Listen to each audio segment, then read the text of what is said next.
The same act can wear two names, depending not on its nature, but on the wallah behind it. That's a strange idea, isn't it? That what we do is less important than who we are when it comes to how the world sees us. But if you've been alive long enough, if you've walked through enough streets and boardrooms, sat in courtrooms and train stations, scrolled through news feeds and human tragedies, you might have seen this strange rule in quiet motion. Let me tell you a story. There was a boy named Min. He grew up in a rusted corner of the city. His father disappeared when he was 7. His mother worked 2 jobs, one under the table, one too hard for her hands. At 15, Min stole a phone from a shop. He got caught.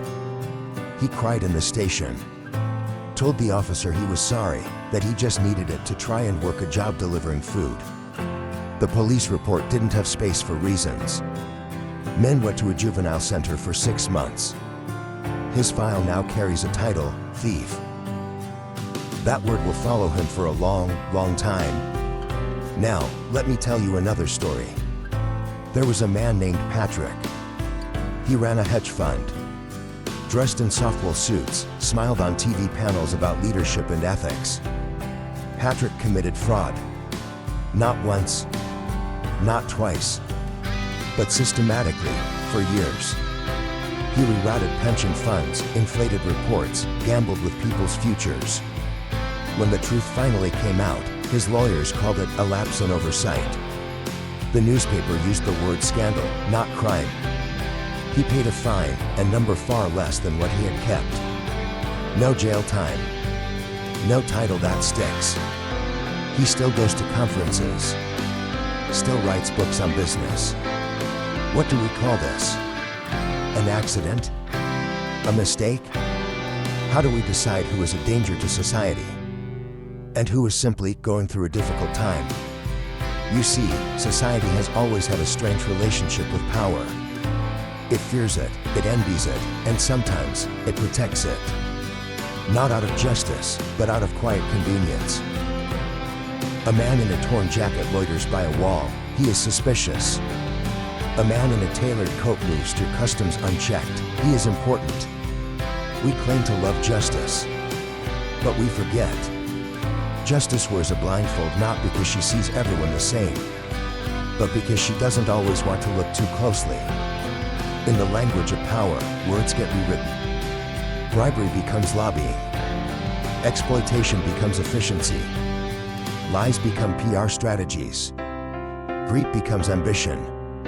And somehow, the damage they cause seems to cost less, because it's less visible. Because it wears a suit. Because it speaks well. Because it doesn't bleed where we can see it. I am not saying the poor are saints and the rich are villains. Life is never that simple. What I'm saying is that justice should not be so easily swayed by language, or appearance, or wealth. Because a system that excuses the crimes of the powerful will, one day, forget how to defend the powerless. Min paid for what he did.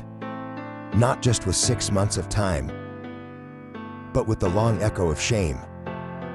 Patrick bought his way out and kept walking. Different rules. Same world. Same acts. But names change. It reminds me of a line from Anatole France. The law, in its majestic equality, forbids the rich as well as the poor to sleep under bridges, to beg in the streets, and to steal bread. Fair on paper, but not in practice. So maybe the real question is not who is guilty, but why some guilt costs more than others.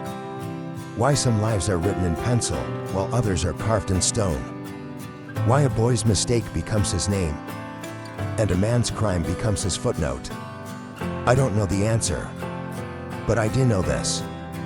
If justice is ever to mean anything, it must be brave enough to speak the same word for the same act, no matter the name or suit or salary attached to it.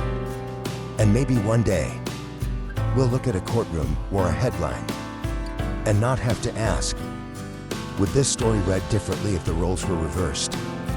Until then, we listen, we watch, we remember, and maybe, just maybe, we begin to speak. Justice without equality is just power with better PR. If this made you think, share it with someone who's forgotten what justice means. And if you're still wondering, good. Stay with the question.